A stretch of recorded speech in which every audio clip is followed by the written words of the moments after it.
때는 조선 후기 정조대왕께서 승하하신 지 10여 년이 지난 무렵이었다. 한양 성박 십리쯤 되는 곳에 김판서 댁이 자리하고 있었으니 그 집은 3대에 걸쳐 벼슬을 한명문가로 이름이 높았다. 대문 앞에는 소들대문이 위풍당당하게 서 있고 안채와 사랑채가 기역자로 배치된 큰 저택이었다. 그 집 뒤뜰로 나가면 야트막한 언덕이 있고 그곳에는 뽕밭이 넓게 펼쳐져 있었다. 봄이면 연초록 새순이 돋아나고 여름이면 지푸른 잎사귀가 바람에 살랑거리는 아름다운 곳이었다. 집안 사람들은 이곳에서 누에치기용 뽕잎을 따곤 했는데 특히 어린 잎사귀는 차로 우려 마시기에도 조화 교수들이 즐겨 찾는 곳이기도 했다. 늦봄 한낮, 해는 중천에 걸려 뽕잎들이 푸릇푸릇 윤이 나고 있었다. 꾀골새와 뱁새의 울음소리가 산들바람에 실려오고 멀리서는 농부들이 농가 부르는 소리가 들려왔다. 이런 평화로운 오후에 한 여인이 까치발을 딛고 높은 가지의 뽕잎을 따고 있었다. 아이고, 이놈의 뽕잎이 왜 이리 높은 곳에만 달렸을까? 키 작은 여자 속 뒤집어 놓을 작정인가? 그 여인은 바로 김판서의 외동딸 유아였다. 18배 나이에 꽃다운 용모를 지녔으되 다른 교수들과는 달리 바느질보다는 책 읽기를, 술을 놓기보다는 바치를 좋아하는 특이한 성정의 소유자였다. 키는 보통 여인보다 조금 작았지만 몸매는 균형이 잡혀 있었고 얼굴은 달덩이처럼 둥글면서도 눈은 별처럼 반짝였다. 입술은 앵두알같이 붉어서 웃을 때면 꽃이 피는 것 같았다. 어미는 맨날 교수가 무슨 밭일이냐 하시는데 직접 따서 우린 차가 어찌 그리 맛있는지 모르시는구나. 유아는 투덜거리며 저고리 소매를 걷어 올렸다. 연분홍 저고리에 자주색 치마를 입은 모습이 뽕밭의 연초록과 어우러져 한 폭의 그림 같았다. 오늘도 뽕잎을 따겠다며 나선 그녀는 바구니를 들고 이곳저곳을 살피며 좋은 잎만 골랐다. 그런데 가장 상큼해 보이는 뽕잎들은 하필 높은 가지에 달려있는 것이었다. 조금만 더 크면 닿을 텐데. 유아는 까치발을 들고 팔을 쭉 뻗었다. 손끝이 뽕잎에 닿을 듯 말 듯 했다. 조금만 더, 조금만 더. 어이구, 이게 뭔 일이야? 그런데 그만 까치발을 딛고 팔을 쭉 뻗은 순간 발밑의 돌멩이가 굴러 중심을 잃고 말았다. 유아는 비틀거리며 균형을 잡으려고 뽕나무 가지를 붙잡았으나 그만 저고리 고름이 억센 가지에 걸려버렸다. 찢어지는 소리와 함께 유아의 비명이 뽕밭에 울려 퍼졌다. 연분홍 저고리 가슴팍이 찢어지며 속꽃이 환히 드러났다. 유아는 깜짝 놀라 급히 두 팔로 가슴을 가렸으나 이미 늦은 일이었다. 이런 망측한. 아이고, 어쩌면 좋을꼬. 이런 꼴이 되다니? 얼굴이 홍당무처럼 빨갛게 달아오른 유아는 어찌할 바를 몰랐다. 집까지는 한참이나 걸어가야 하는데 이런 모습으로 어떻게 돌아간단 말인가? 더구나 길에서 누구라도 마주친다면? 바로 그때였다. 어디선가 구성진 콧노래 소리가 들려왔다. 뽕잎 따는 처녀야, 고운 손이 상할세라. 산새도 울고 가네, 꽃잎도 떨어지네. 유아는 깜짝 놀라 소리가 나는 쪽을 돌아보았다. 한 사내가 지게를 메고 뽕밭 쪽으로 걸어오고 있었다. 그는 20살 남짓 되어 보이는 머슴으로 키는 훤칠하고 어깨는 벌어졌으되 얼굴은 순박하기 그지없었다. 검게 그을린 얼굴에 크고 맑은 눈이 인상적이었다. 지게에 낫과 호미 같은 농기구를 짊어지고 있었고 낡은 배 도포를 걸치고 있었다. 걸음걸이는 느긋했지만 어딘지 당당한 기품이 감돌았다. 이놈, 봉구야. 뭘 그리 쳐다보는 게냐? 유아의 외침에 봉구는 비로소 상황을 깨닫고는 급히 두 손으로 눈을 가렸다. 헉! 아씨, 죄송하옵니다. 이놈이 앞을 제대로 안 보고. 아니, 보고는 왔지만. 아니 그게 아니라 이놈이 너무 깜짝 놀랐어. 봉구는 당황한 나머지 말을 더듬었다. 평소 과묵한 편이었는데 이런 상황에서는 어떻게 말해야 할지 몰랐다. 아씨, 다치신 건 아니신지? 아파하시는 소리가 들렸어. 눈을 가린 채로도 봉구는 유아의 안위를 먼저 걱정했다. 그 순박한 마음씨에 유아는 절로 웃음이 터져나왔다. 하하, 이놈이 참, 눈은 가리고 걱정은 하고. 아, 그게 아씨께서 다치셨나 해서. 하지만 안 보이니까. 봉구의 진심 어린 걱정과 순진한 모습이 어찌나 귀여운지 유아는 처음 느끼는 묘한 감정에 사로잡혔다. 지금껏 만나본 남자들은 모두 자신의 미모만 칭찬했는데 이 순박한 머슴은 자신이 다쳤을까 봐 걱정하고 있지 않은가. 도포라도 벗어드릴까요? 봉구는 여전히 눈을 가린 채 제 등에 걸친 낡은 도포를 벗어 유아 쪽으로 내밀었다. 비록 낡았지만 깨끗하게 빨아서 햇볕에 말린 도포에서는 은은한 비누 냄새가 났다. 고맙다, 봉구야. 유아는 도포를 받아 몸을 가리며 말했다. 도포는 생각보다 따뜻했고 봉구의 체온이 남아있는 것 같았다. 그제야 봉구는 조심스럽게 손을 내렸다. 아씨, 다치신 곳은 없으신지? 다친 곳은 없다만 이 저고리가 영복이 흉하게 찢어졌구나. 유아는 찢어진 저고리를 바라보며 한숨을 내쉬었다. 어머니가 정성껏 지어준 저고리였는데. 아이고, 그것도 이놈 때문이옵니다. 일찍 와서 뽕잎을 따 드릴 것을. 아씨께서 이런 일을 당하시다니? 봉구는 고개를 푹 숙이며 자책했다. 자신이 미리 와서 뽕잎을 따 놓았다면 유아가 이런 일을 당하지 않았을 텐데 하는 생각이었다. 무슨 내 탓이냐. 내가 욕심을 부려 높은 가지에 뽕잎을 따려다 그런 것을.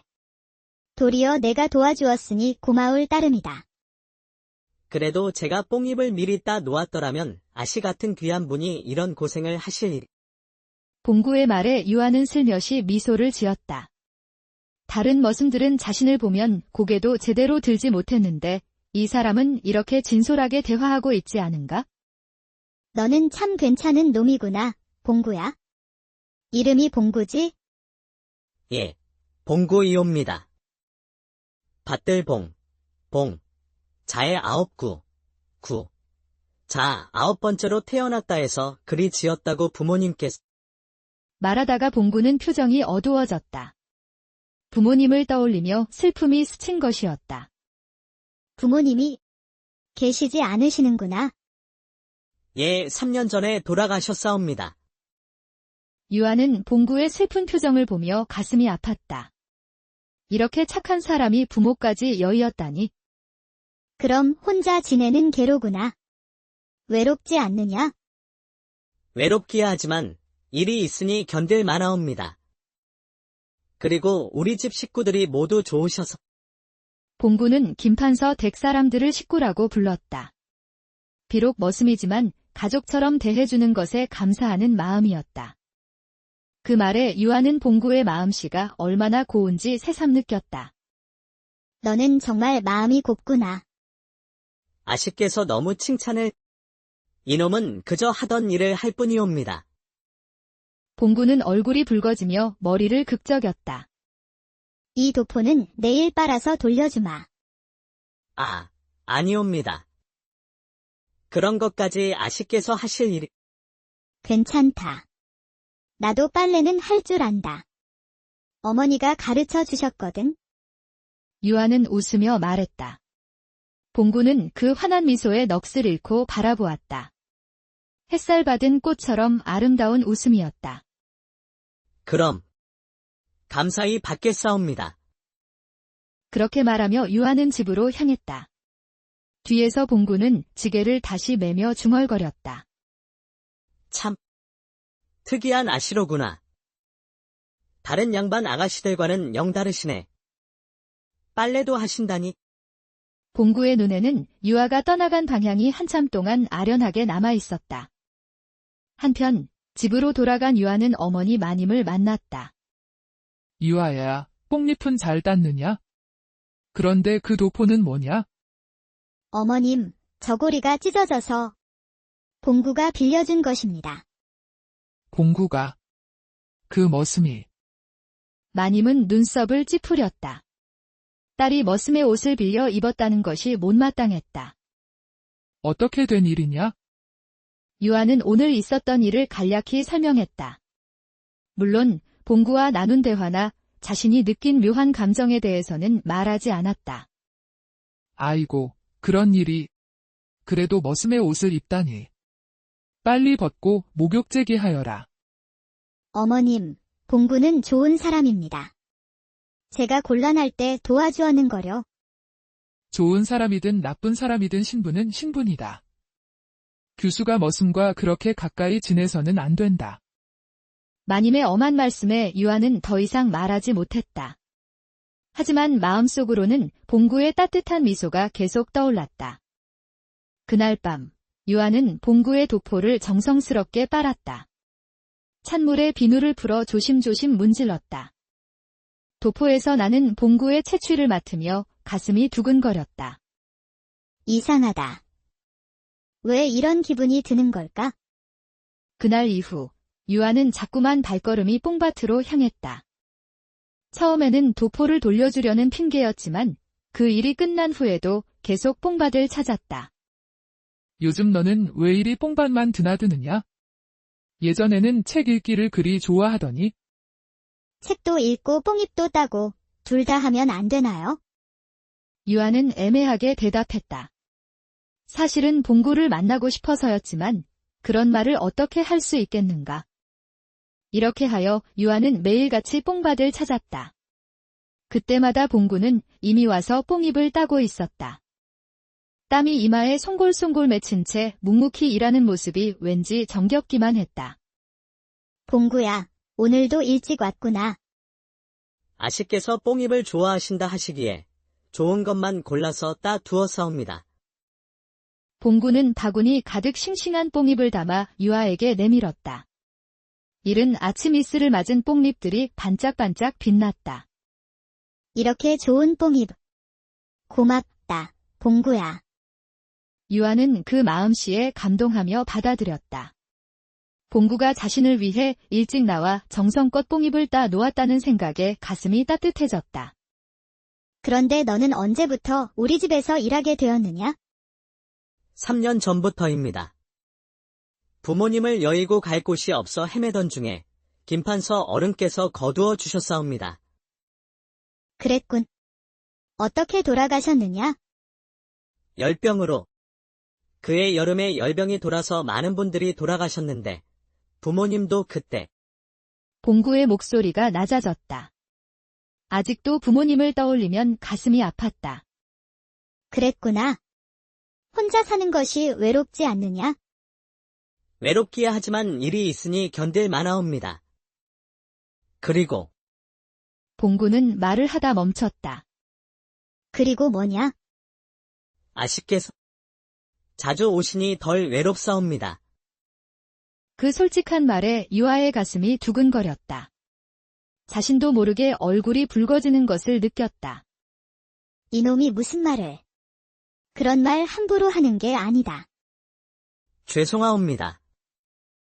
이놈이 주제를 모르고. 아니다. 그게 아니라. 유아는 말끝을 흐렸다. 사실은 자신도 봉구와 이야기하는 시간이 하루 중 가장 즐거웠다. 봉구야, 너는 평소에 무엇을 하며 지내느냐? 낮에는 밭일을 하고 저녁에는 책을 읽사옵니다. 책을. 머슴이 책을. 유아는 놀랐다. 당시에 그를 아는 머슴은 드물었기 때문이다. 부모님께서 가르쳐 주셨사옵니다. 비록 많이 배우지는 못했지만 어떤 책을 읽느냐? 사서삼경이며 시집이며 요즘은 동국세 시기를 읽고 있사옵니다. 유아는 더욱 놀랐다. 동국세 시기는 꽤 어려운 책이었다. 너는 정말 특별하구나. 아니옵니다. 그저 두 사람은 이렇게 조금씩 서로에 대해 알아갔다. 봉구는 단순한 머슴이 아니라 교양 있는 사람이었고, 유아는 다른 교수들과 달리 편견 없이 사람을 대하는 사람이었다. 날이 갈수록 두 사람의 대화는 길어졌다. 아씨께서는 어떤 책을 좋아하시는지요? 나는 규합총서를 즐겨본다. 여자가 알아야 할 모든 것이 다 들어있거든. 빙어각 이씨의 그 책 말이옵니까? 훌륭한 책이지요. 너도 그 책을 아느냐? 한번 읽어본 적이 있사옵니다. 아씨께서 그 책을 좋아하신다니. 봉구는 유아를 새로운 시각으로 보게 되었다. 규수가 그런 실용적인 책을 읽는다는 것이 신기했다. 그런 책들도 좋지만 실제 살림에 도움이 되는 것을 배우는 것도 중요하지 않겠느냐? 언젠가는 시집을 가서 살림을 맡아야 하는데. 아씨께서는 정말 지혜로우십니다. 지혜롭기는 그냥 필요한 것을 배우는 것뿐이야. 이런 대화를 나누며 두 사람은 점점 가까워졌다. 유아는 봉구의 깊이 있는 생각과 따뜻한 마음씨에 끌렸고, 봉구는 유아의 순수함과 현명함에 마음을 빼앗겼다. 봉구도 마찬가지였다. 날마다 뽕밭에 나타나는 유아를 기다리는 것이 하루의 즐거움이 되었다. 이런 마음을 품어서는 안 되는데. 봉구는 밤마다 자신을 다독였다. 하지만 유아의 맑은 웃음소리와 다정한 말씨는 그의 마음 깊숙이 스며들어 있었다. 어느 날, 봉구는 용기를 내어 물었다. 아씨께서는 언제 시집을 가실 예정이신지? 시집이라. 유아는 갑작스러운 질문에 당황했다. 아직 정해진 것은 없다. 어머님께서 좋은 혼처를 알아보고 계시긴 하지만. 그렇습니까? 봉구는 안도의 한숨을 내쉬었다. 아직 혼담이 오가지 않는다니 다행이었다. 너는 왜 그런 것을 묻느냐? 그저 궁금해서. 봉구는 자신의 속마음을 감추었다. 사실은 유아가 다른 남자와 혼인한다는 생각만으로도 가슴이 아팠다. 그런데 이런 평화로운 시간이 오래 갈 수는 없었다. 곧 큰 변화가 찾아올 예정이었다. 그의 여름이 무르익어갈 무렵, 어느 날 오후 마님이 유아를 안채로 불러들였다. 유아야, 이리 와서 앉아라. 예, 어머님. 유아는 어머니의 심상치 않은 표정을 보며 조심스럽게 자리에 앉았다. 내 혼사를 정하였다. 마님의 첫마디에 유아는 깜짝 놀랐다. 혼사를요? 현감 댁 이주령 도령과의 혼사다. 이달 보름에 치르기로 하였다. 그 말에 유아는 입술을 깨물었다. 이주령이라면 그 이름만 들어도 온 고을 사람들이 혀를 차는 그 사람이 아니던가. 이주령은 현감의 장남으로 성년이 된 후로는 기생촌에서 주색잡기에 빠져 사는 한량이었다. 더구나 첩을 셋이나 두고 있어 방탕한 자로 소문이 자자했다. 어머님, 그런 자와 저란 말인가요? 무슨 소리냐? 현감 댁은 이 고을에서 가장 권세 있는 집안이다. 내가 가서 살림을 맡으면 부족함이 없을 것이다. 하지만 그분은 첩도 많고 기생촌을 드나들며. 첩이 있다 한들 어떠냐? 양반 남자들이 의뢰 그런 것을. 내가 정실부인이 되면 그만이다. 첩들이야 정실부인 앞에서 고개를 숙이는 법이 아니냐? 그래도 어머님, 그런 분과 어떻게. 유아야, 넌 아직 세상 물정을 모른다. 혼인은 사랑으로 하는 것이 아니라 집안끼리 하는 것이다. 하지만은 무슨 하지만이냐? 이미 양가에서 합의한 일이다. 이주령 도련님도 내 용모를 보고 마음에 들어 한다고 하더라. 그분이 저를 언제 보셨다는? 지난번 단오날 그네 타기에서 보았다고 하더라. 그때 내가 그네를 타는 모습이 아름다웠다고. 마님의 단호한 말에 유아는 더 이상 반박할 수 없었다. 이미 날짜도 잡았다. 이달 보름, 열흘 뒤다. 그렇게 빨리요? 혼인은 빠를수록 좋다. 더 늦으면 또 무슨 일이 생길지 모르니까. 유아는 현실이 믿어지지 않았다. 열흘 뒤에 이주령과 혼인한다니. 그런 자와 어찌? 유아는 혼란한 마음에 안채를 빠져나왔다. 숨이 막히는 것 같았다. 자연스럽게 발걸음은 뽕밭으로 향했다. 뽕밭에 도착하니 다행히 봉구가 그곳에 있었다. 하지만 평소와 달리 유아의 표정이 어두웠다. 아씨, 무슨 걱정이 있으신 모양이옵니다.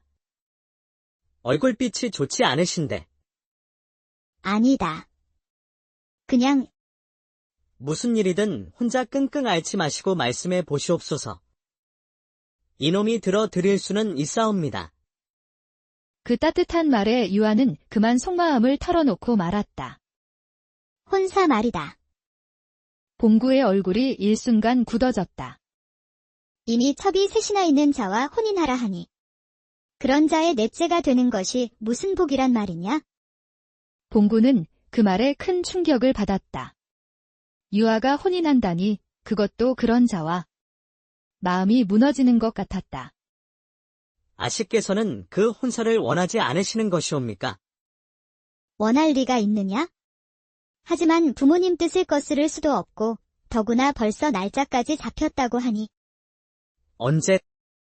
언제 혼례를 올리신다는 것이옵니까?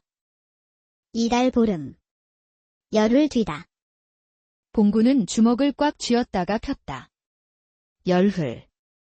너무나 짧은 시간이었다. 아씨께서 원치 않으신다면? 아니옵니다. 이놈이 주제넘은 생각을. 봉구는 고개를 돌렸다. 하고 싶은 말이 많았지만 신분의 차이를 생각하면 입에 담을 수 없었다. 유아는 그런 봉구의 모습을 바라보며 가슴이 아팠다. 봉구도 자신과 같은 마음이라는 것을 알 수 있었다. 봉구야, 예, 아씨. 만약 내가 그 혼사를 거부한다면 어떻게 될까? 그건 어려우실 것 같사옵니다. 이미 양가에서 약속한 일이면. 그렇겠지? 부모님께 불효를 저지를 수는 없고. 봉구는 그런 유아를 보며 가슴이 찢어지는 것 같았다. 봉구야, 너도 빨리 좋은 사람 만나서 혼인해야지. 이놈에게는 이미 마음에 둔 사람이 있사옵니다. 그래. 누구냐? 하지만 그분은 이놈과는 다른 세상에 사시는 분이라 평생 그리워만 할 뿐이옵니다. 그 말에 유아는 가슴이 두근거렸다. 혹시 자신을 말하는 것은 아닐까? 그런 사랑도 있는 법이지. 이루어질 수 없는 사랑. 두 사람은 서로를 바라보며 말없이 서 있었다. 하고 싶은 말이 많았지만 신분의 벽이 가로막고 있었다. 혼례 전까지 매일 뽕밭에 나올 것 같다. 마음이 답답할 때는 이곳에 나와야 숨이 트이거든. 그럼 이놈도 매일 나와서 뽕입을 따 놓겠사옵니다. 고맙다, 봉구야. 그날 이후 두 사람은 남은 시간을 더욱 소중히 여겼다. 혼례를 사흘 앞둔 어느 밤이었다. 달이 중천에 걸린 시각, 유아는 잠을 이루지 못하고 뽕밭으로 향했다. 사흘 뒤면 정말 그 사람의 아내가 되는구나. 생각만 해도 끔찍했다. 이주령의 음흉한 미소와 탐욕스러운 눈빛이 떠올랐다. 봉구야, 너와 이야기하던 시간이 가장 행복했는데.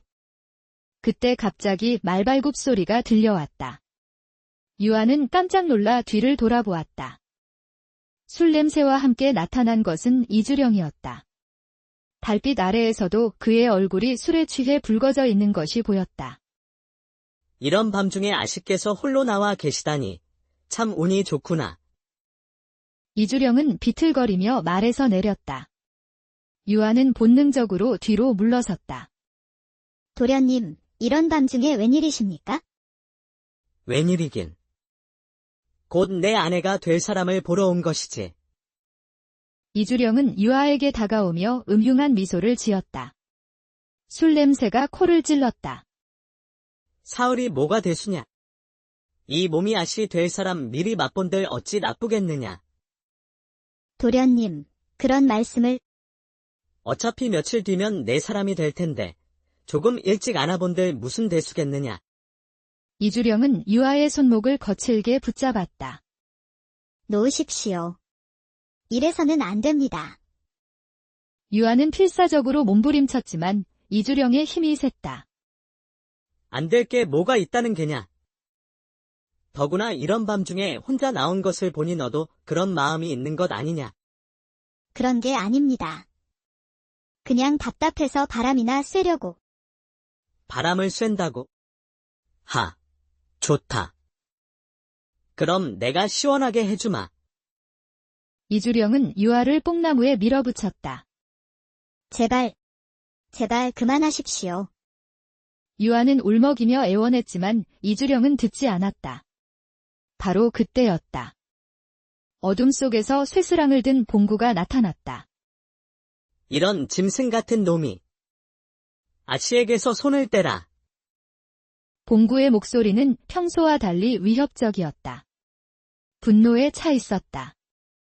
뭐야, 이놈이. 감히 누구에게 대드는 거냐? 머슴 주제에 감히 주인에게. 하지만 봉구는 쇠스랑으로 이주령을 밀쳐냈다. 이주령은 비틀거리며 넘어졌다. 술에 취해 아씨를 괴롭히는 자가 무슨 주인이냐? 이놈이 정말. 내 이놈, 이름이 뭐냐? 봉구다. 좋다. 봉구. 내일 당장 관아에 고발해서 곤장을 맞게 해주마. 이주령은 비틀거리며 말에 올라타고는 욕설을 퍼부으며 사라졌다. 아씨, 괜찮으십니까? 봉구는 쇠스랑을 던지고 유아에게 다가왔다. 유아는 떨리는 몸으로 봉구를 바라보았다. 봉구야, 고맙다. 내가 아니었다면 아씨께서 다치시지 않아 다행이옵니다. 유아는 떨리는 손으로 봉구의 손을 붙잡았다. 따뜻한 체온이 전해져 왔다. 그런데 너는 괜찮겠느냐? 그 사람이 관아에 고발한다고 했는데. 괜찮사옵니다. 아씨만 무사하시며. 아니다. 괜찮지 않아. 너는 나를 구해주었는데. 달빛 아래에서 두 사람은 서로를 바라보았다. 오랫동안 마음속에 품어왔던 감정이 한꺼번에 터져나왔다. 봉구야, 나는 아씨. 이놈도. 더 이상 말은 필요 없었다. 뽕나무 그늘 아래 두 사람은 서로를 끌어안았다. 세상의 모든 소음이 사라지고 오직 두 사람의 숨소리와 심장 소리만이 밤을 가득 채웠다. 사흘 뒤면 다른 사람의 아내가 되어야 하는데. 아씨, 오늘 밤만은 내 마음대로 하고 싶다. 유아의 저골이 고름이 풀리고 봉구의 거친 손이 그녀의 부드러운 살결을 어루만졌다. 꽃잎들이 바람에 살랑거리며 두 사람의 모습을 감싸주었다. 달빛이 두 사람의 얽힌 몸을 은빛으로 비추었다. 이 밤이 영원했으면. 유아의 속삭임에 봉구는 더욱 꽉 그녀를 안았다. 그날 밤 두 사람은 몸과 마음이 하나가 되었다.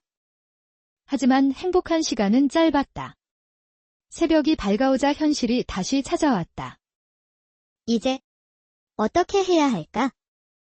걱정 마십시오, 아씨. 이놈이 모든 것을 해결하겠사옵니다. 너 하나 희생시킬 수는 없어? 아씨를 위한 일이면 무엇이든 하겠사옵니다. 이튿날 동이틀 무렵 북소리와 함께 포졸들이 김판서 대구로 몰려왔다. 봉구라는 놈을 잡으러 왔다. 포도대장의 외침에 온 집안이 발칵 뒤집혔다. 무슨 일이요? 현감 도련님을 폭행한 머슴을 잡으러 왔사옵니다. 폭행이라니. 포졸들이 뽕밭으로 몰려갔다. 유아는 급히 뽕밭으로 향했으나 이미 봉구는 포졸들에게 둘러싸여 있었다. 이놈이 바로 봉구다. 어서 결박하여라. 포졸들이 봉구에게 달려들었다. 봉구는 저항할 수 있었지만 순순히 손을 내밀었다. 잠깐. 그때 유아가 뛰어왔다.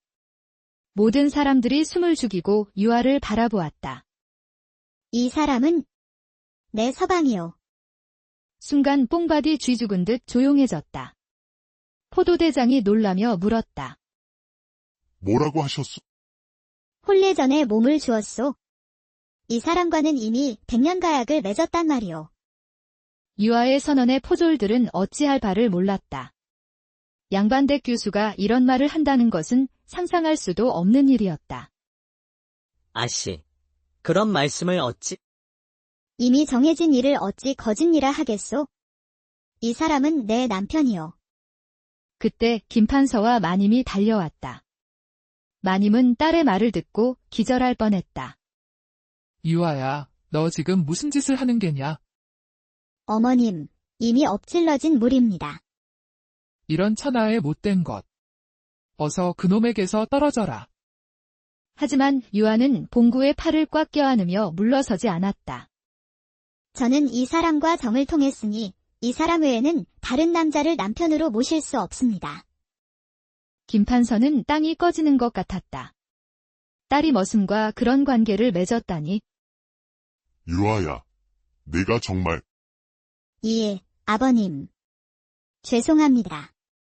하지만 이미 벌어진 일임. 때는 조선 후기 정조대왕께서 승하하신 지 10여 년이 지난 무렵이었다. 한양 성박 십리쯤 되는 곳에 김판서 댁이 자리하고 있었으니 그 집은 3대에 걸쳐 벼슬을 한명문가로 이름이 높았다. 대문 앞에는 소들대문이 위풍당당하게 서 있고 안채와 사랑채가 기역자로 배치된 큰 저택이었다. 그 집 뒤뜰로 나가면 야트막한 언덕이 있고 그곳에는 뽕밭이 넓게 펼쳐져 있었다. 봄이면 연초록 새순이 돋아나고 여름이면 지푸른 잎사귀가 바람에 살랑거리는 아름다운 곳이었다. 집안 사람들은 이곳에서 누에치기용 뽕잎을 따곤 했는데 특히 어린 잎사귀는 차로 우려 마시기에도 조화 교수들이 즐겨 찾는 곳이기도 했다. 늦봄 한낮, 해는 중천에 걸려 뽕잎들이 푸릇푸릇 윤이 나고 있었다. 꾀꿀새와 뱁새의 울음소리가 산들바람에 실려오고 멀리서는 농부들이 농가 부르는 소리가 들려왔다. 이런 평화로운 오후에 한 여인이 까치발을 딛고 높은 가지의 뽕잎을 따고 있었다. 아이고, 이놈의 뽕잎이 왜 이리 높은 곳에만 달렸을까? 키 작은 여자 속 뒤집어 놓을 작정인가? 그 여인은 바로 김판서의 외동딸 유아였다. 18배 나이에 꽃다운 용모를 지녔으되 다른 교수들과는 달리 바느질보다는 책 읽기를, 술을 놓기보다는 바치를 좋아하는 특이한 성정의 소유자였다. 키는 보통 여인보다 조금 작았지만 몸매는 균형이 잡혀 있었고 얼굴은 달덩이처럼 둥글면서도 눈은 별처럼 반짝였다. 입술은 앵두알같이 붉어서 웃을 때면 꽃이 피는 것 같았다. 어미는 맨날 교수가 무슨 밭일이냐 하시는데 직접 따서 우린 차가 어찌 그리 맛있는지 모르시는구나. 유아는 투덜거리며 저고리 소매를 걷어 올렸다. 연분홍 저고리에 자주색 치마를 입은 모습이 뽕밭의 연초록과 어우러져 한 폭의 그림 같았다. 오늘도 뽕잎을 따겠다며 나선 그녀는 바구니를 들고 이곳저곳을 살피며 좋은 잎만 골랐다. 그런데 가장 상큼해 보이는 뽕잎들은 하필 높은 가지에 달려있는 것이었다. 조금만 더 크면 닿을 텐데. 유아는 까치발을 들고 팔을 쭉 뻗었다. 손끝이 뽕잎에 닿을 듯 말 듯 했다. 조금만 더, 조금만 더. 어이구, 이게 뭔 일이야? 그런데 그만 까치발을 딛고 팔을 쭉 뻗은 순간 발밑의 돌멩이가 굴러 중심을 잃고 말았다. 유아는 비틀거리며 균형을 잡으려고 뽕나무 가지를 붙잡았으나 그만 저고리 고름이 억센 가지에 걸려버렸다. 찢어지는 소리와 함께 유아의 비명이 뽕밭에 울려 퍼졌다. 연분홍 저고리 가슴팍이 찢어지며 속꽃이 환히 드러났다. 유아는 깜짝 놀라 급히 두 팔로 가슴을 가렸으나 이미 늦은 일이었다. 이런 망측한. 아이고, 어쩌면 좋을꼬. 이런 꼴이 되다니? 얼굴이 홍당무처럼 빨갛게 달아오른 유아는 어찌할 바를 몰랐다. 집까지는 한참이나 걸어가야 하는데 이런 모습으로 어떻게 돌아간단 말인가? 더구나 길에서 누구라도 마주친다면? 바로 그때였다. 어디선가 구성진 콧노래 소리가 들려왔다. 뽕잎 따는 처녀야. 고운 손이 상할세라. 산새도 울고 가네. 꽃잎도 떨어지네. 유아는 깜짝 놀라 소리가 나는 쪽을 돌아보았다. 한 사내가 지게를 메고 뽕밭 쪽으로 걸어오고 있었다. 그는 20살 남짓 되어 보이는 머슴으로 키는 훤칠하고 어깨는 벌어졌으되 얼굴은 순박하기 그지없었다. 검게 그을린 얼굴에 크고 맑은 눈이 인상적이었다. 지게에 낫과 호미 같은 농기구를 짊어지고 있었고 낡은 배 도포를 걸치고 있었다. 걸음걸이는 느긋했지만 어딘지 당당한 기품이 감돌았다. 이놈, 봉구야. 뭘 그리 쳐다보는 게냐? 유아의 외침에 봉구는 비로소 상황을 깨닫고는 급히 두 손으로 눈을 가렸다. 헉. 아씨, 죄송하옵니다. 이놈이 앞을 제대로 안 보고. 아니, 보고는 왔지만. 아니, 그게 아니라, 이놈이 너무 깜짝 놀랐어. 봉구는 당황한 나머지 말을 더듬었다. 평소 과묵한 편이었는데 이런 상황에서는 어떻게 말해야 할지 몰랐다. 아씨, 다치신 건 아니신지. 아파하시는 소리가 들려서. 눈을 가린 채로도 봉구는 유아의 안위를 먼저 걱정했다. 그 순박한 마음씨에 유아는 절로 웃음이 터져나왔다. 하하, 이놈이 참, 눈은 가리고 걱정은 하고. 아, 그게 아씨께서 다치셨나 해서. 하지만 안 보이니까. 봉구의 진심 어린 걱정과 순진한 모습이 어찌나 귀여운지 유아는 처음 느끼는 묘한 감정에 사로잡혔다. 지금껏 만나본 남자들은 모두 자신의 미모만 칭찬했는데 이 순박한 모습은 자신이 다쳤을까 봐 걱정하고 있지 않은가. 도포라도 벗어드릴까요? 봉구는 여전히 눈을 가린 채 제 등에 걸친 낡은 도포를 벗어 유아 쪽으로 내밀었다. 비록 낡았지만 깨끗하게 빨아서 햇볕에 말린 도포에서는 은은한 비누 냄새가 났다. 고맙다, 봉구야. 유아는 도포를 받아 몸을 가리며 말했다. 도포는 생각보다 따뜻했고 봉구의 체온이 남아있는 것 같았다. 그제야 봉구는 조심스럽게 손을 내렸다. 아씨, 다치신 곳은 없으신지. 다친 곳은 없다만 이 저고리가 영복이 흉하게 찢어졌구나. 유아는 찢어진 저고리를 바라보며 한숨을 내쉬었다. 어머니가 정성껏 지어준 저고리였는데. 아이고, 그것도 이놈 때문이옵니다. 일찍 와서 뽕잎을 따 드릴 것을. 아씨께서 이런 일을 당하시다니? 봉구는 고개를 푹 숙이며 자책했다. 자신이 미리 와서 뽕잎을 따 놓았다면 유아가 이런 일을 당하지 않았을 텐데 하는 생각이었다. 무슨 내 탓이냐. 내가 욕심을 부려 높은 가지에 뽕잎을 따려다 그런 것을. 도리어 내가 도와주었으니 고마울 따름이다. 그래도 제가 뽕잎을 미리 따 놓았더라면 아씨 같은 귀한 분이 이런 고생을 하실 일. 봉구의 말에 유아는 슬며시 미소를 지었다. 다른 머슴들은 자신을 보면 고개도 제대로 들지 못했는데 이 사람은 이렇게 진솔하게 대화하고 있지 않은가? 너는 참 괜찮은 놈이구나, 봉구야. 이름이 봉구지? 예, 봉구이옵니다. 밭들봉, 자의 9구, 자 9번째로 태어났다 해서 그리 지었다고 부모님께서. 말하다가 봉구는 표정이 어두워졌다. 부모님을 떠올리며 슬픔이 스친 것이었다. 부모님이 계시지 않으시는구나. 예, 3년 전에 돌아가셨사옵니다. 유아는 봉구의 슬픈 표정을 보며 가슴이 아팠다. 이렇게 착한 사람이 부모까지 여의었다니. 그럼 혼자 지내는 개로구나. 외롭지 않느냐? 외롭기야 하지만 일이 있으니 견딜 만하옵니다. 그리고 우리 집 식구들이 모두 좋으셔서. 봉구는 김판서 댁 사람들을 식구라고 불렀다. 비록 머슴이지만 가족처럼 대해주는 것에 감사하는 마음이었다. 그 말에 유아는 봉구의 마음씨가 얼마나 고운지 새삼 느꼈다. 너는 정말 마음이 곱구나. 아씨께서 너무 칭찬을. 이놈은 그저 하던 일을 할 뿐이옵니다.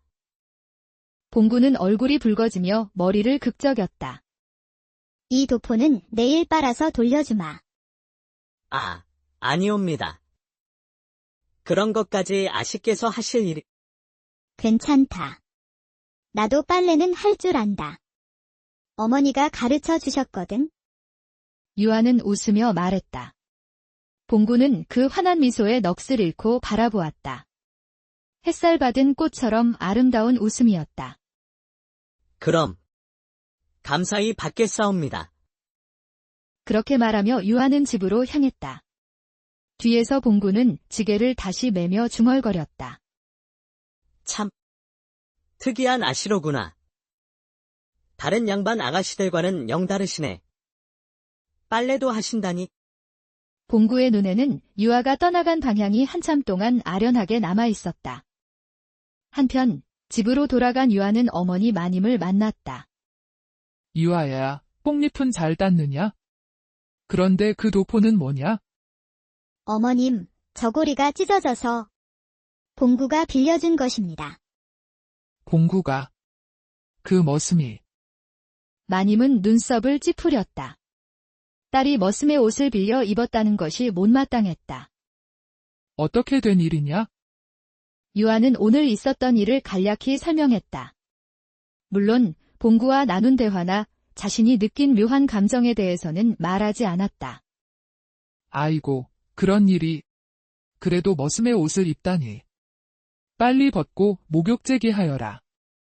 어머님, 봉구는 좋은 사람입니다. 제가 곤란할 때 도와주어는 거려. 좋은 사람이든 나쁜 사람이든 신부는 신분이다. 규수가 머슴과 그렇게 가까이 지내서는 안 된다. 마님의 엄한 말씀에 유아는 더 이상 말하지 못했다. 하지만 마음속으로는 봉구의 따뜻한 미소가 계속 떠올랐다.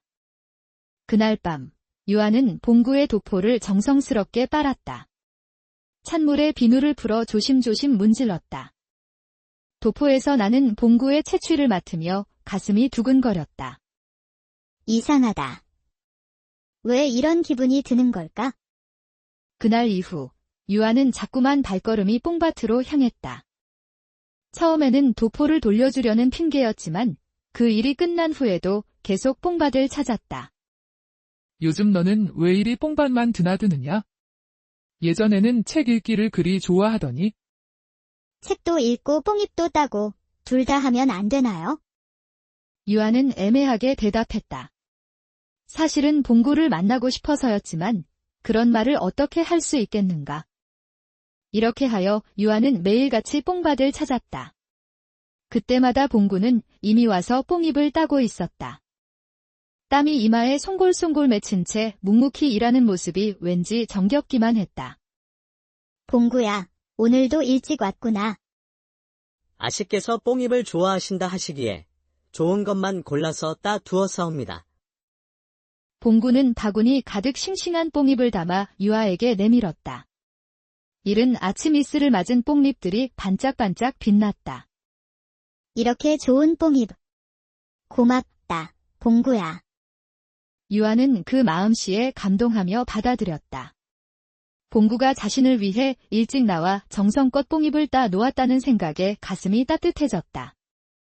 그런데 너는 언제부터 우리 집에서 일하게 되었느냐? 3년 전부터입니다. 부모님을 여의고 갈 곳이 없어 헤매던 중에 김판서 어른께서 거두어 주셨사옵니다. 그랬군. 어떻게 돌아가셨느냐? 열병으로. 그해 여름에 열병이 돌아서 많은 분들이 돌아가셨는데 부모님도 그때. 봉구의 목소리가 낮아졌다.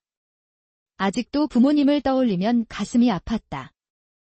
그랬구나. 혼자 사는 것이 외롭지 않느냐? 외롭기야 하지만 일이 있으니 견딜 만하옵니다. 그리고 봉구는 말을 하다 멈췄다. 그리고 뭐냐? 아씨께서 자주 오시니 덜 외롭사옵니다. 그 솔직한 말에 유아의 가슴이 두근거렸다. 자신도 모르게 얼굴이 붉어지는 것을 느꼈다. 이놈이 무슨 말을. 그런 말 함부로 하는 게 아니다. 죄송하옵니다. 이놈이 주제를 모르고. 아니다. 그게 아니라. 유아는 말끝을 흐렸다. 사실은 자신도 봉구와 이야기하는 시간이 하루 중 가장 즐거웠다. 봉구야, 너는 평소에 무엇을 하며 지내느냐? 낮에는 바치를 하고 저녁에는 책을 읽사옵니다. 책을. 머슴이 책을. 유아는 놀랐다. 당시에 그를 아는 머슴은 드물었기 때문이다. 부모님께서 가르쳐 주셨사옵니다. 비록 많이 배우지는 못했지만 어떤 책을 읽느냐? 사서삼경이며 시집이며 요즘은 동국세 시기를 읽고 있사옵니다. 유아는 더욱 놀랐다. 동국세 시기는 꽤 어려운 책이었다. 너는 정말 특별하구나. 아니옵니다. 그저 두 사람은 이렇게 조금씩 서로에 대해 알아갔다. 봉구는 단순한 머슴이 아니라 교양 있는 사람이었고, 유아는 다른 교수들과 달리 편견 없이 사람을 대하는 사람이었다. 날이 갈수록 두 사람의 대화는 길어졌다. 아씨께서는 어떤 책을 좋아하시는지요? 나는 규합총서를 즐겨본다. 여자가 알아야 할 모든 것이 다 들어있거든. 빙어각 이씨의 그 책 말이옵니까? 훌륭한 책이지요. 너도 그 책을 아느냐? 한번 읽어본 적이 있사옵니다. 아씨께서 그 책을 좋아하신다니 봉구는 유아를 새로운 시각으로 보게 되었다. 교수가 그런 실용적인 책을 읽는다는 것이 신기했다. 그런 책들도 좋지만 실제 살림에 도움이 되는 것을 배우는 것도 중요하지 않겠느냐? 언젠가는 시집을 가서 살림을 맡아야 하는데. 아씨께서는 정말 지혜로우십니다. 지혜롭기는 그냥 필요한 것을 배우는 것뿐이야. 이런 대화를 나누며 두 사람은 점점 가까워졌다. 유아는 봉구의 깊이 있는 생각과 따뜻한 마음씨에 끌렸고, 봉구는 유아의 순수함과 현명함에 마음을 빼앗겼다. 봉구도 마찬가지였다. 날마다 뽕밭에 나타나는 유아를 기다리는 것이 하루의 즐거움이 되었다. 이런 마음을 품어서는 안 되는데 봉구는 밤마다 자신을 다독였다. 하지만 유아의 맑은 웃음소리와 다정한 말씨는 그의 마음 깊숙이 스며들어 있었다. 어느 날 봉구는 용기를 내어 물었다. 아씨께서는 언제 시집을 가실 예정이신지? 시집이라. 유아는 갑작스러운 질문에 당황했다. 아직 정해진 것은 없다. 어머님께서 좋은 혼처를 알아보고 계시긴 하지만. 그렇습니까? 봉구는 안도의 한숨을 내쉬었다. 아직 혼담이 오가지 않는다니 다행이었다. 너는 왜 그런 것을 묻느냐? 그저 궁금해서. 봉구는 자신의 속마음을 감추었다. 사실은 유아가 다른 남자와 혼인한다는 생각만으로도 가슴이 아팠다. 그런데 이런 평화로운 시간이 오래갈 수는 없었다. 곧 큰 변화가 찾아올 예정이었다. 그의 여름이 무르익어갈 무렵, 어느 날 오후 마님이 유아를 안채로 불러들였다. 유아야, 이리 와서 앉아라. 예, 어머님. 유아는 어머니의 심상치 않은 표정을 보며 조심스럽게 자리에 앉았다. 내 혼사를 정하였다. 마님의 첫마디에 유아는 깜짝 놀랐다. 혼사를요. 현감 댁 이주령 도령과의 혼사다. 이달 보름에 치르기로 하였다. 그 말에 유아는 입술을 깨물었다. 이주령이라면 그 이름만 들어도 온 고을 사람들이 혀를 차는 그 사람이 아니던가. 이주령은 현감의 장남으로 성년이 된 후로는 기생촌에서 주색잡기에 빠져 사는 한량이었다. 더구나 첩을 셋이나 두고 있어 방탕한 자로 소문이 자자했다. 어머님, 그런 자와 저란 말인가요? 무슨 소리냐? 현감 댁은 이 고을에서 가장 권세 있는 집안이다. 내가 가서 살림을 맡으면 부족함이 없을 것이다. 하지만 그분은 첩도 많고 기생촌을 드나들며. 첩이 있다 한들 어떠냐? 양반 남자들이 의뢰 그런 것을. 내가 정실부인이 되면 그만이다. 첩들이야 정실부인 앞에서 고개를 숙이는 법이 아니냐? 그래도 어머님, 그런 분과 어떻게. 유아야, 넌 아직 세상 물정을 모른다. 혼인은 사랑으로 하는 것이 아니라 집안끼리 하는 것이다. 하지만은 무슨 하지만이냐? 이미 양가에서 합의한 일이다. 이주령 도련님도 내 용모를 보고 마음에 들어 한다고 하더라. 그분이 저를 언제 보셨다는? 지난번 단오날 그네 타기에서 보았다고 하더라. 그때 내가 그네를 타는 모습이 아름다웠다고. 마님의 단호한 말에 유아는 더 이상 반박할 수 없었다. 이미 날짜도 잡았다. 이달 보름, 열흘 뒤다.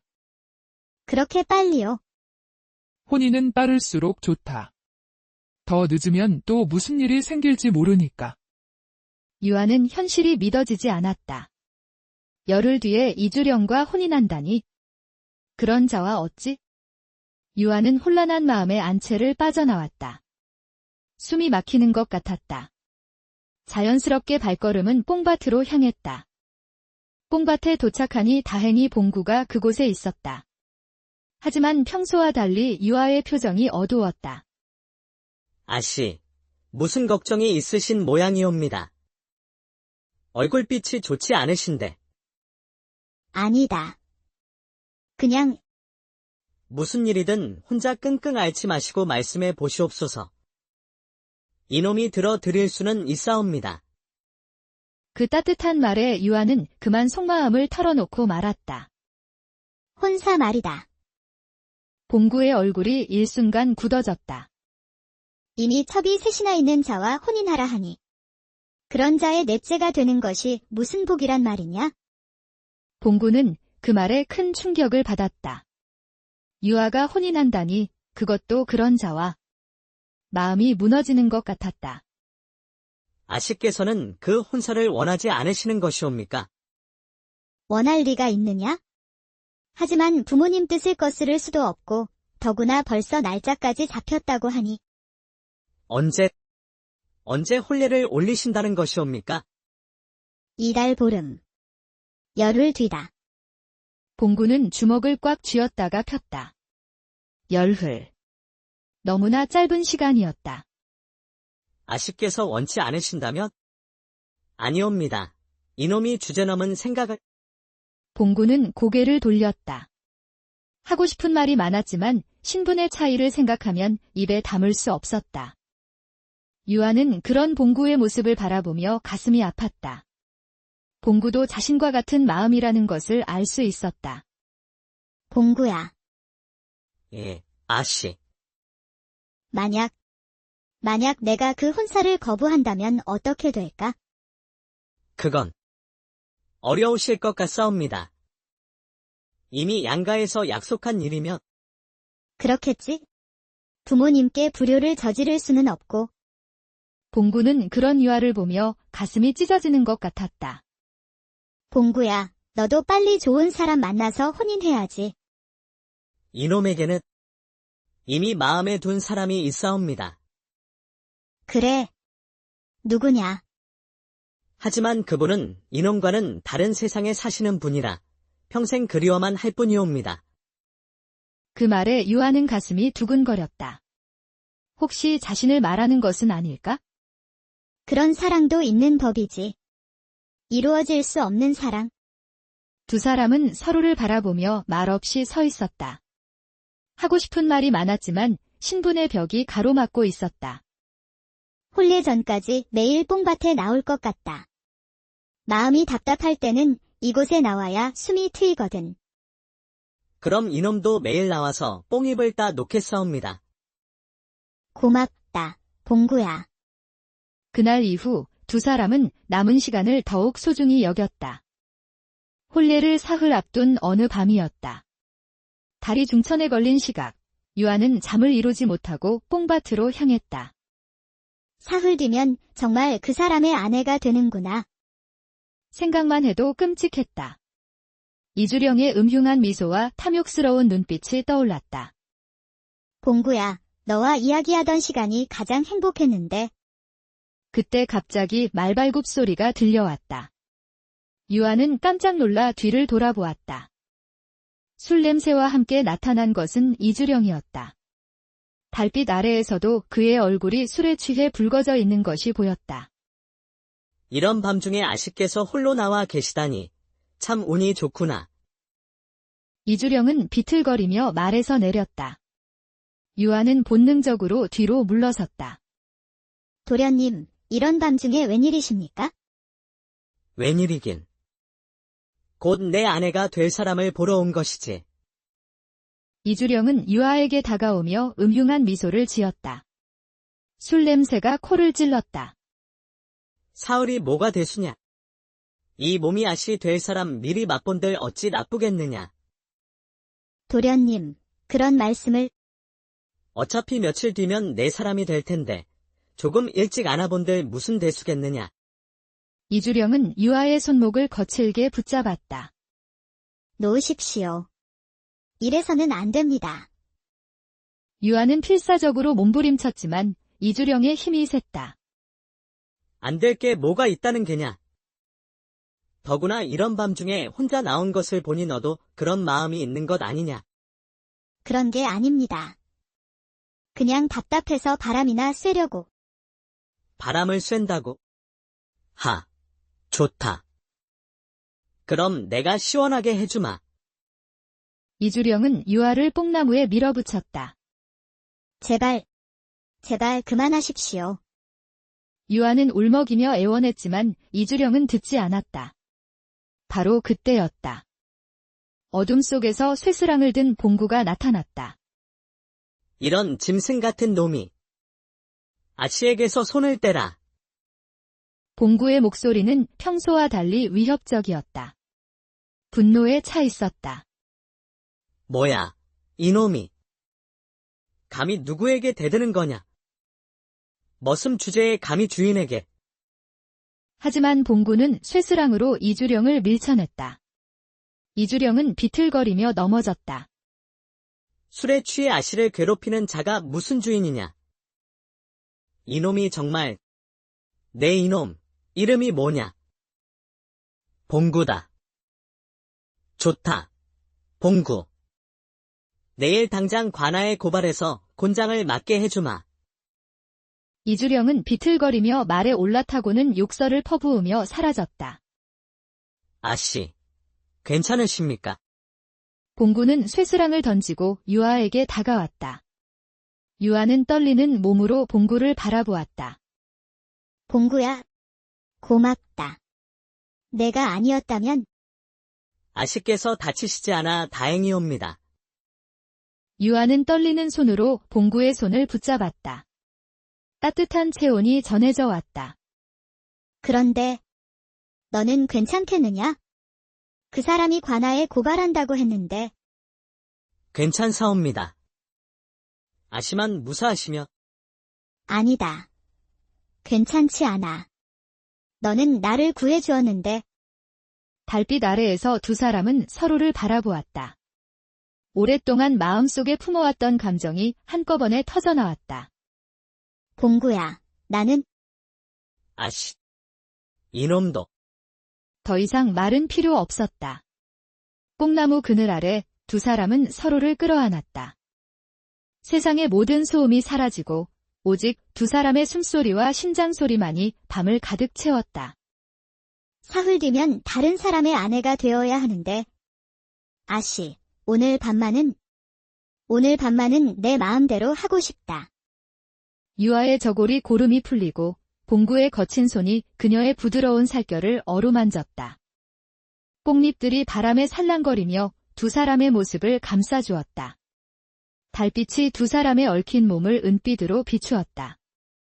이 밤이 영원했으면. 유아의 속삭임에 봉구는 더욱 꽉 그녀를 안았다. 그날 밤 두 사람은 몸과 마음이 하나가 되었다. 하지만 행복한 시간은 짧았다. 새벽이 밝아오자 현실이 다시 찾아왔다. 이제 어떻게 해야 할까? 걱정 마십시오, 아씨.